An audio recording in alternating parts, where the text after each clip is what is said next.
The prolonged U.S. wars in Iraq and Afghanistan have been widely covered through the years, but their consequences, including the related violence in Syria and Pakistan, remain poorly understood.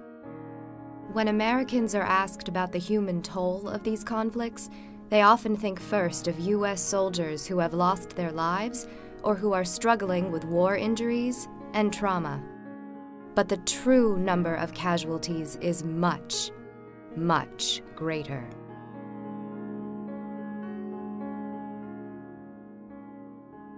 By 2016, nearly 6,900 U.S. soldiers had lost their lives in the war zones.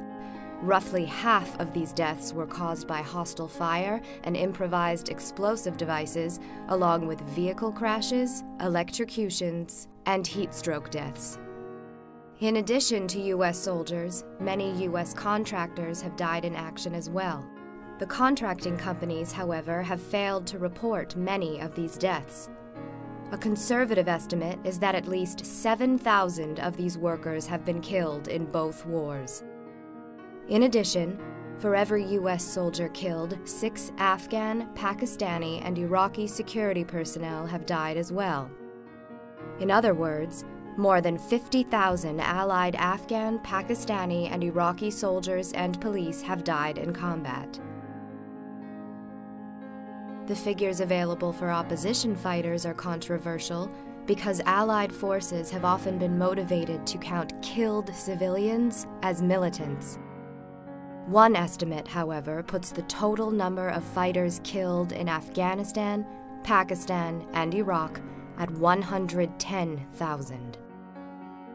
The largest number in the death toll, however, is not soldiers, but civilians.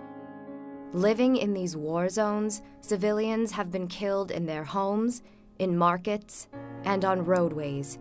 They have been killed by U.S. warplanes and soldiers, by the U.S. allies, and by insurgents and sectarians in the civil wars spawned by the invasions.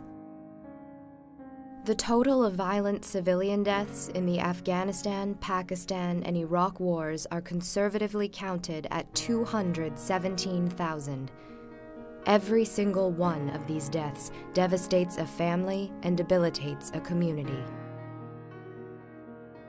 This total of over 390,000 dead soldiers and civilians, however, includes only those who have been counted as direct deaths or deaths by bomb or bullet.